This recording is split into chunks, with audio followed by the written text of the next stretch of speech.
So hello guys, this is Shailesh Kumar. आज हम लेकर आए हैं केमिकल रिएक्शन एंड इक्वेशन का लेक्चर 2। आगे बढ़ने से पहले मैं आपको बता देना चाहता हूँ कि जो बंदा या बंदी लेक्चर 1 नहीं देखा, कृपया करके देख लें ताकि लेक्चर 2 समझने में आपको आसानी पड़े। तो आइए वीडियो को स्टार्ट करते हैं भाई के इंट्रो के बाद।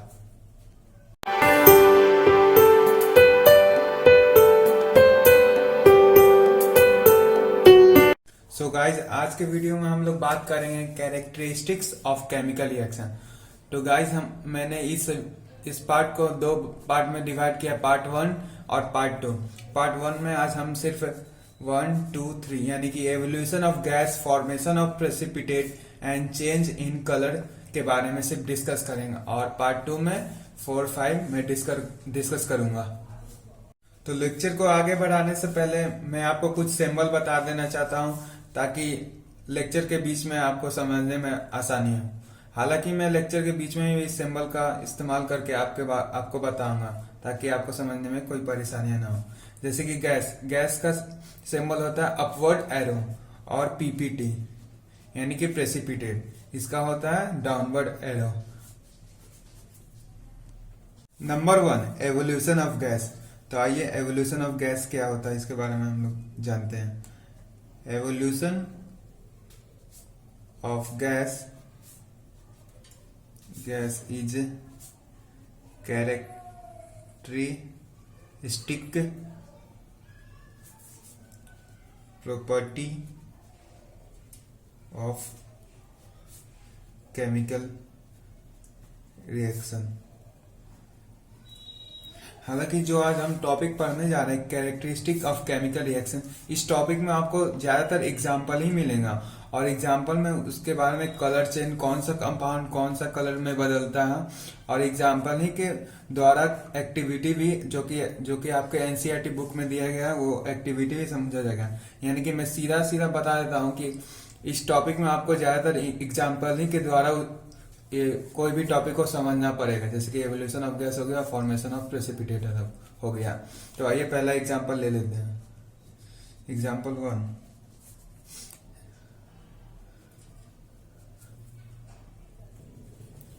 Zinc granules plus sulphuric acid, जो भी आप बोलते हो,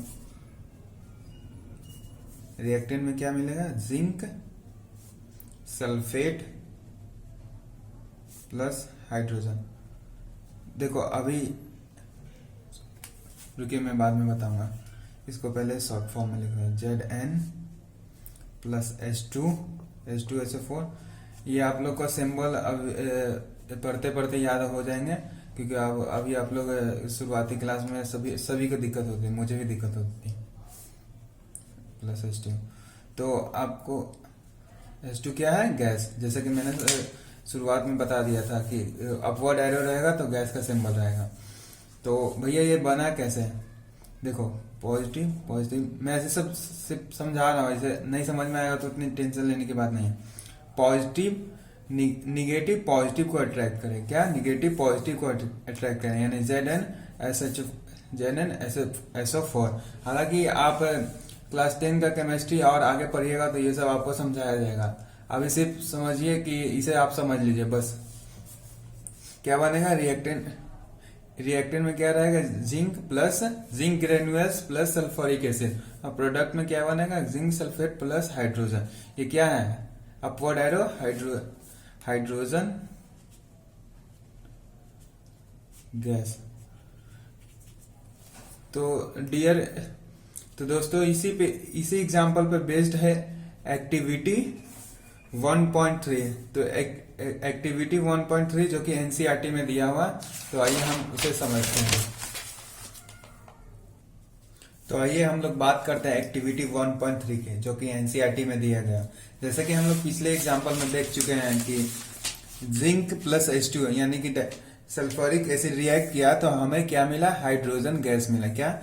जिंक और सल्फ्यूरिक एसिड आपस में रिएक्ट करके हमें प्रोडक्ट में क्या दिया? Hydrogen gas. तो भैया ये रिएक्शन हुआ कैसे? तो इसी रिएक्शन को समझने के लिए हमें एक्टिविटी 1.3 समझना पड़ेगा। तो आइए इसे हम एक डायग्राम के मदद से समझेंगे, फिर इसे पूरी एलिब्रेट तरीके में आपको समझा दूंगा। तो भैया हम लोग ने कॉनिकल फ्लैक्स के अंदर, ये क्या है, कॉनिकल फ्लैक्स आपके स्कूल के लेबोरेटरी में होगा, आप एक्सपेरिमेंट अपने टीचर से जरूर करवाइएगा। तो भैया हमने कॉनिकल फ्लैक्स के अंदर कुछ जिंक ग्रेनुअल्स डाले। क्या है, जिंक ग्रेनुअल्स, देखिए ये जिंक ग्रेनुअल्स हैं, और फिर उसके ऊपर से कुछ डाइल्यूट सल्फ्यूरिक एसिड डाले। ध्यान से सुनिएगा, आपको एक्सपेरिमेंट समझने में बहुत ही आसानी पड़ेगी। क्या, सबसे पहले हमने कॉनिकल फ्लैक्स के अंदर क्या डाल दिया, जिंक ग्रेनुअल्स, और फिर इसके ऊपर से सल्फ्यूरिक एसिड डाल दिया। तो जब दोनों आपस में रिएक्ट हुए, जैसे कि मैंने पिछले एग्जाम्पल में बताया है कि ये दोनों आपस में रिएक्ट हुए, तो क्या प्रोड्यूस करेंगे, हाइड्रोजन गैस। तो सबसे पहले हमने क्या डाला था कॉनिकल फ्लैक्स के अंदर, जिंक ग्रेनुअल्स, और उसके ऊपर से डाइल्यूट सल्फ्यूरिक एसिड डाल दिया। तो दोनों आपस में जब रिएक्ट करेंगे तो एक हाइड्रोजन गैस फॉर्म करेंगे। किस प्रकार में, बबल्स के फॉर्म में। ये देखिए, ये बबल्स है, बबल्स के फॉर्म में हाइड्रोजन गैस निकालेंगे। So there is reason behind how can hydrogen gas is evolve. ये दोनों आपस में रिएक्ट किए कॉनिकल फ्लैक्स के अंदर, जिस वजह से हाइड्रोजन गैस इवॉल्व हुआ। तो आइए एनसीईआरटी में कुछ इसके बेस पे क्वेश्चन है, तो उस क्वेश्चन को हम डिस्कस करते हैं। मैं इसे लिख कर दिखा देता हूँ ताकि आपको वापस फिर से समझ में आ जाए। सबसे पहले स्टेप 1, कैमरा में आ रहा है, हाँ जी कैमरा में आ रहा है। Step 1, take some zinc granules in a conical flask, जिसको आप बहुत सारे बच्चे टेस्ट ट्यूब भी कहते हैं, test tube. Step 2, add dilute sulphuric acid over zinc granules inside a flax। और थर्ड में हमारा क्या मिल जाएगा, प्रोडक्ट, थर्ड एक्सपेरिमेंट में। तो we will see bubbles of hydrogen H2 gas being formed after reaction। तो यही थे भैया एक्टिविटी 1.1। लेकिन अभी यहाँ पे एक्टिविटी खत्म नहीं हुआ, क्योंकि इससे रिलेटेड एनसीईआरटी बुक में आपके क्वेश्चन दिया गया है, तो आइए उसको भी डिस्कस कर लेते हैं। सो ये रहा क्लास 10 एनसीईआरटी का बुक, ये रहा एक्टिविटी 1.3। तो इसमें क्वेश्चन पूछा जा रहा है, do you observe anything happening around a zinc granules. तो भैया ये पूछ रहा है कि जिंक ग्रेनुअल्स के आसपास आपने कुछ होता हुआ देखा। तो भैया हाँ, हम लोग तो देखा कि बबल्स का फॉर्मेशन हो रहा है। क्या, किस चीज का, बबल्स का फॉर्मेशन। तो आप इसे क्या लिखिएगा, फॉर्मेशन, सॉरी मैं कॉपी में लिखवा देता हूँ, formation of bubbles around zinc granules. देखो, जो मैं एक्सपेरिमेंट समझा रहा हूँ ना, अगर आप एक्सपेरिमेंट ध्यान से समझोगे तभी आपको साइंस पढ़ने में मजा आएगा। और जो क्वेश्चन बनते हैं ना बोर्ड के एग्जामिनेशन में, इसी सब चीजें से, जो छोटे छोटे बॉक्स होते हैं, उसी सब चीजें में से ज्यादा क्वेश्चन बनाया जाता है। ये नहीं कि आपसे पूछ दिया जाएगा व्हाट इज रिएक्टेंट या व्हाट इज प्रोडक्ट, ये इतना सीबीएसई पूर्वक नहीं है।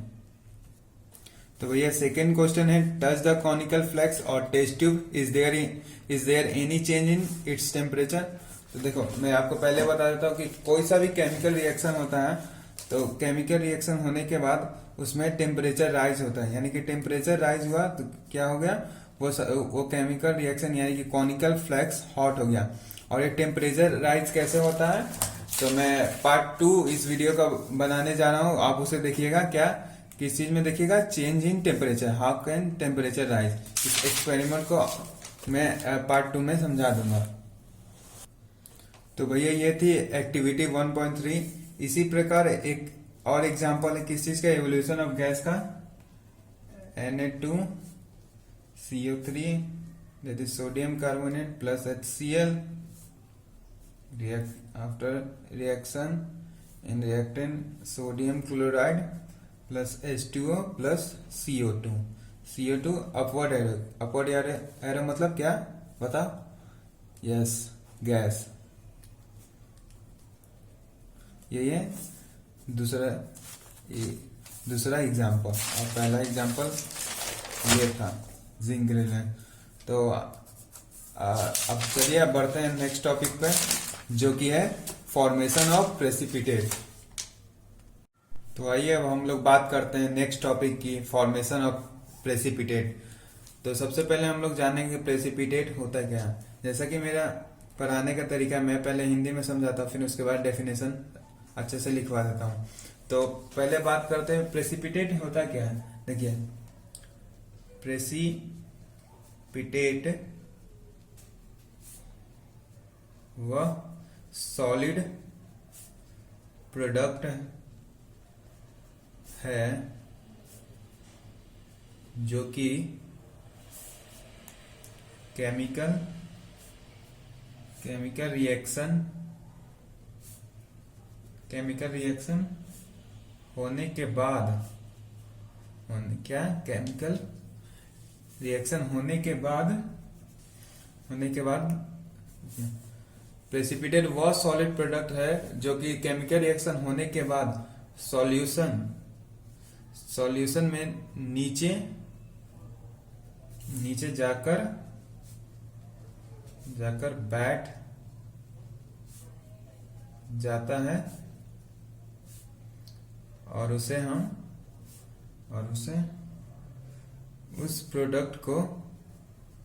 और उस प्रोडक्ट को हम आसानी से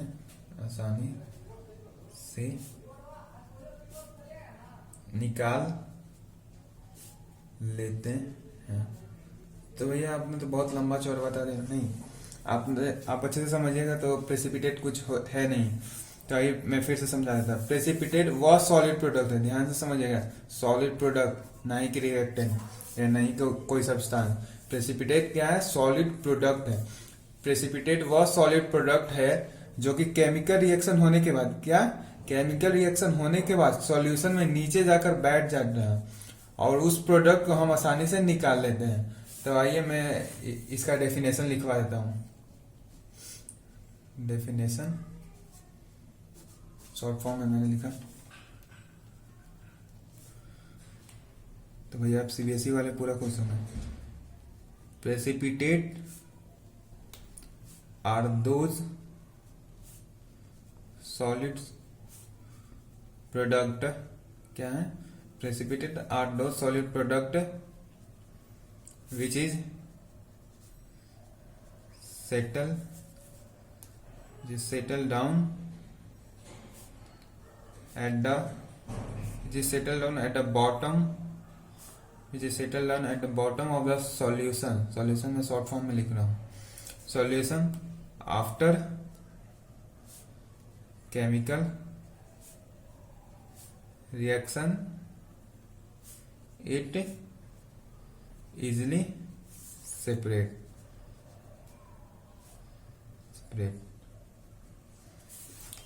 क्या है ये प्रेसिपिटेट का, क्या डेफिनेशन है।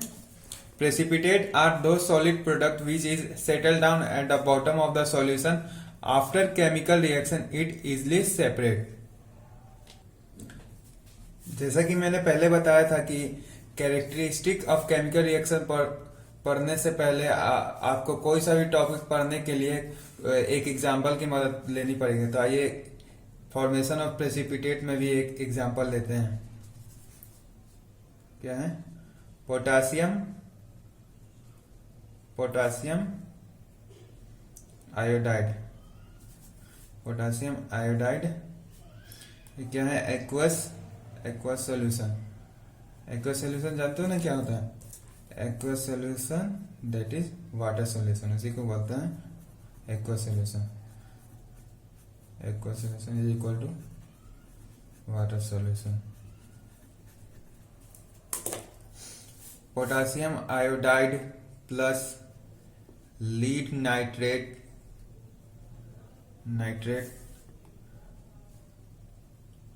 केमिकल रिएक्शन होने के बाद रिएक्टेंट में पोटासियम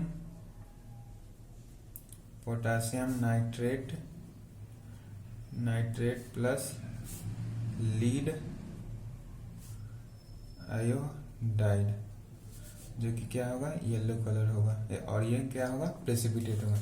तो इसे शॉर्ट फॉर्म में भी लिख लेते हैं, पोटासियम Ki। पोटासियम का लैटिन नेम क्या है? कैलियम। ये आप लोग को याद होना चाहिए, क्लास 9 में ही पढ़ाया गया। प्लस और लीड का प्लम्बम, क्या? प्लम्बम। हालांकि मैं इस एग्जाम्पल के बाद आपको लिखवा देता हूँ इन दोनों का लैटिन नेम। दोनों को फॉर्मेशन होने के बाद क्या बनेगा? Potassium nitrate plus lead iodide, जो कि एक प्रेसिपिटेट है। मैंने वीडियो पर स्टार्ट होने से पहले मैंने सिंबल का कुछ जिक्र किया था। गैस का सिंबल क्या होता है? अपवर्ड, और पीपीटी यानी कि प्रेसिपिटेट क्या होता है मैंने ऊपर बता दिया, समझा दिया। ये डाउनवर्ड एरो है यानी कि प्रेसिपिटेट क्या होगा? यानी कि लीड आयोडाइड येलो कलर होगा। क्या? येलो कलर होगा। तो मैंने उसका लैटिन नाम लिखवा देता हूँ। पोटासियम का क्या लैटिन नेम होगा? पोटासियम दैट इज कैलियम, और लीड का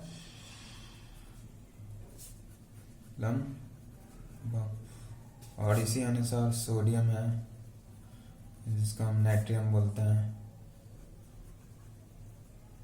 silver, gold, argentum, aurum, etcetera. हालांकि इस टॉपिक में हम लोग डिस्कस ये नहीं करने वाले हैं, मैंने ऐसे बता दिया जो कि दो एग्जाम्पल में आ गया।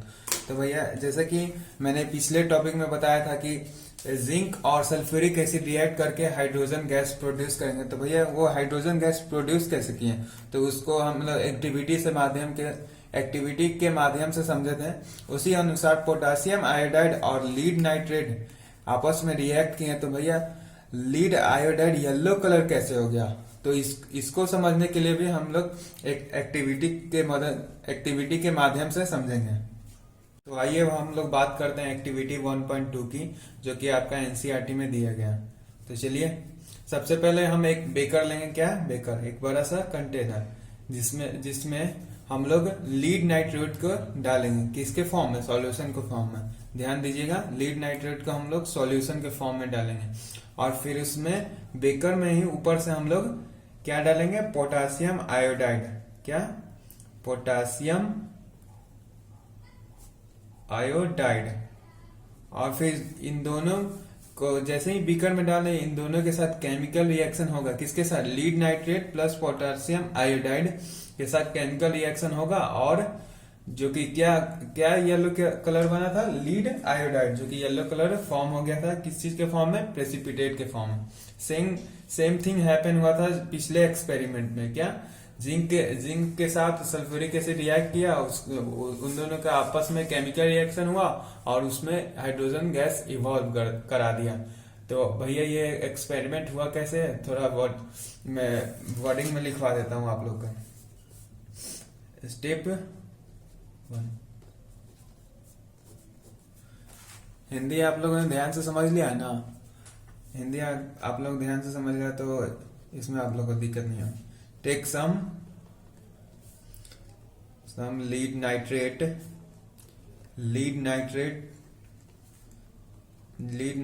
As a solution. किस चीज के फॉर्म में लेंगे लीड नाइट्रेट को? सॉल्यूशन के फॉर्म में, इन अ बेकर में लीड नाइट्रेट को सॉल्यूशन के फॉर्म में लेंगे। स्टेप 2, ऐड पोटासियम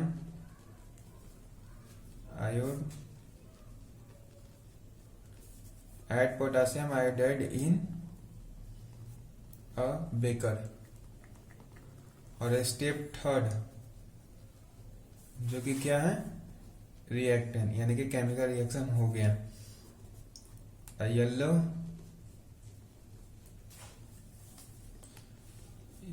प्रेसिपिटेट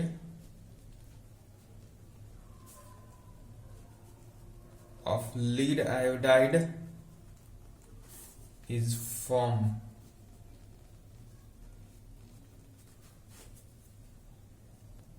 जैसे कि हम लोग एक्टिविटी 1.3 में क्वेश्चन किए थे, और सही एक्टिविटी 1.2 में भी क्वेश्चन है।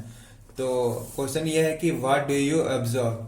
तो भैया हम लोग ने क्या ऑब्जर्व किया, हम लोग ने ऑब्जर्व किया कि लीड आयोडाइड जो कि प्रेसिपिटेट के फॉर्म में बाहर निकला वो येलो कलर में चेंज हो गया। तो हम लोग लिख सकते हैं we observe after reaction, after chemical reaction of what, chemical reaction potassium iodide plus lead nitrate,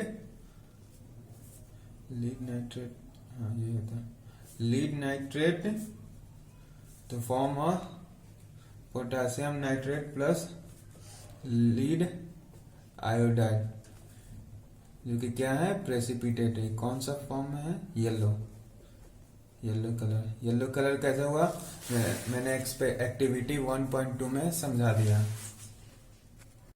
तो भैया इसी से रिलेटेड हम लोग दूसरा एग्जांपल लेते हैं। किसी से रिलेटेड, फॉर्मेशन ऑफ प्रेसिपिटेट से। BaCl2 plus that is barium chloride plus sulphuric acid, दोनों आपस में रिएक्ट करके क्या बनाएंगे, बैरियम सल्फेट। क्या, barium sulphate plus hydrogen gas. Gas का फॉर्म सिंबल क्या होता है, और ये बैरियम सल्फेट क्या है, प्रेसिपिटेट है, लेकिन ये कौन से कलर में होगा, व्हाइट। देखिए अब आते हैं मेन पॉइंट पे। क्या, मेन पॉइंट पे, इसको आप लोग दिमाग में सीव कर लीजिए, स्टिक इन माइंड। क्या, स्टिक इन माइंड। जैसे कि मैंने डेफिनेशन में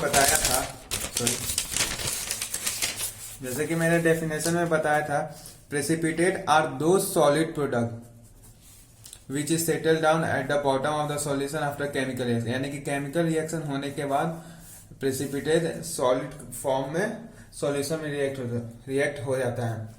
यानी कि हम लोग बोल सकते हैं प्रेसिपिटेट एक सॉलिड प्रोडक्ट है। तो भैया ये दोनों एग्जांपल से मदद चल गया कि प्रेसिपिटेट क्या है, सॉलिड प्रोडक्ट है।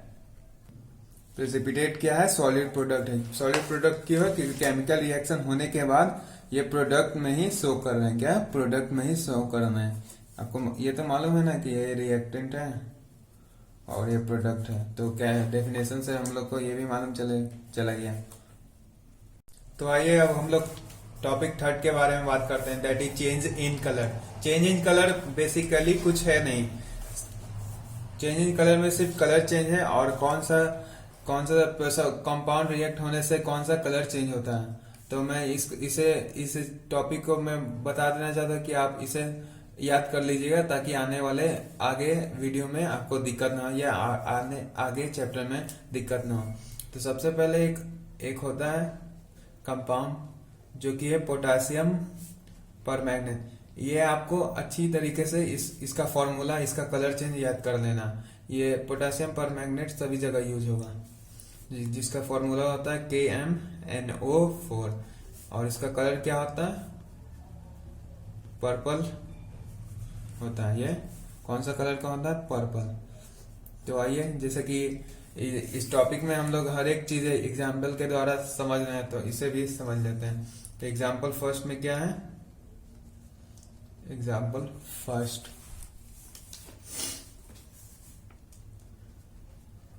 KMnO4 that is potassium permanganate. क्या, KMnO4 that is potassium permanganate plus citric acid. Citric acid क्या है, लेमन एसिड है, जो कि लेमन जूस है। After chemical reaction it form purple colour of sorry, purple colour of KMnO4, किस चीज का पर्पल कलर? पोटेशियम परमैग्नेट का पर्पल कलरलेस कर देगा, बिकम कलरलेस। एक बार मैं फिर से समझा देता हूँ। चेंज इन कलर में हम लोग बात कर रहे हैं पोटेशियम परमैग्नेट के, जिसका फॉर्मूला होता है KMnO4, जो कि पर्पल कलर में होता है। तो इसका हम लोग सबसे पहले डीकलराइज कर लेंगे, यानी कि इस पोटेशियम परमैग्नेट का हम लोग कलर चेंज कर देंगे, यानी कलरलेस कर देंगे। तो हम लोग कलरलेस करने कैसे करेंगे? तो पोटेशियम परमैग्नेट को हम लोग सिट्रिक एसिड, जो कि लेमन जूस है, उससे रिएक्ट करवाएंगे। तो जो पोटेशियम परमैग्नेट का जो कलर होता था, कौन सा कलर होता था? पर्पल कलर होता था, वो कलरलेस बन गया। क्या? कलरलेस बन गया। तो आइए इसी को हम लोग और आगे समझते हैं। तो आगे है एसिडिफाइड पोटेशियम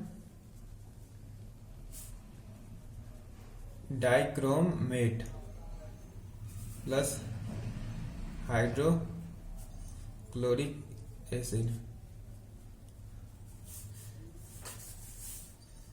ये दोनों आपस में रिएक्ट करके क्या बनेंगे? Form orange colour.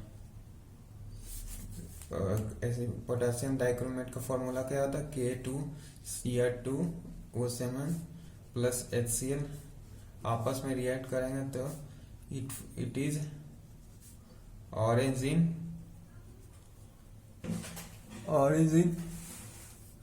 K2Cr2 plus HCl, it is orange in colour.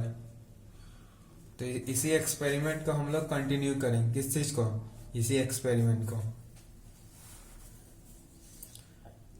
That is acidified potassium dichromate react with किस चीज से? Sulphur dioxide. क्या बनाएगा? पोटेशियम डाइक्रोमेट और सल्फर डाइऑक्साइड रिएक्ट करके क्या बना देगा? K2Cr2, जो कि ऑरेंज कलर था। क्या? ऑरेंज कलर था, उसको ग्रीन बना देंगे। क्या? ग्रीन। किसके तरह? पोटेशियम परमैग्नेट की तरह। शुरुआत में क्या होता है? पोटेशियम परमैग्नेट को हम लोग सिट्रिक एसिड से रिएक्ट करवाए थे, तो जो पोटेशियम परमैग्नेट का पर्पल कलर था वो कलरलेस बन गया। उसी अनुसार एसिडिफाइड पोटेशियम डाइक्रोमेट, क्या? एसिडिफाइड पोटेशियम डाइक्रोमेट को रिएक्ट कराएंगे K2Cr2O7 प्लस SO2, तो ऑरेंज कलर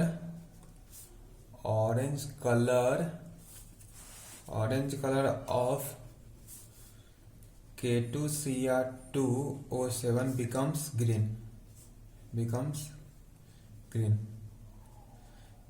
जैसा कि मैंने इस टॉपिक को स्टार्ट करने से पहले ही बता दिया था कि बेसिकली चेंज इन कलर में कुछ है नहीं, बस सिर्फ आपको किसी चीज का कलर याद कर लेना हो, किसी कंपाउंड का। जैसे पोटेशियम परमैग्नेट का पर्पल है और उसको किस चीज से रिएक्ट करवाएंगे तो वो कैसे पोटेशियम परमैग्नेट कलरलेस कैसे बन जाएगा। एग्जाम्पल फर्स्ट है और ये एग्जाम्पल 2 है। K2Cr2 यानी कि एसिडिफाइड पोटेशियम डाइक्रोमेट को सल्फर डाइऑक्साइड से रिएक्ट करवाएंगे तो जो ऑरेंज कलर था वो ग्रीन में चेंज हो गया। ऑरेंज कलर कैसे बना? पोटेशियम डाइक्रोमेट इसको HCl से रिएक्ट करवाए थे तो ऑरेंज कलर बन गया। तो थैंक यू, हम लोग मिलेंगे पार्ट 2 में। Thank you.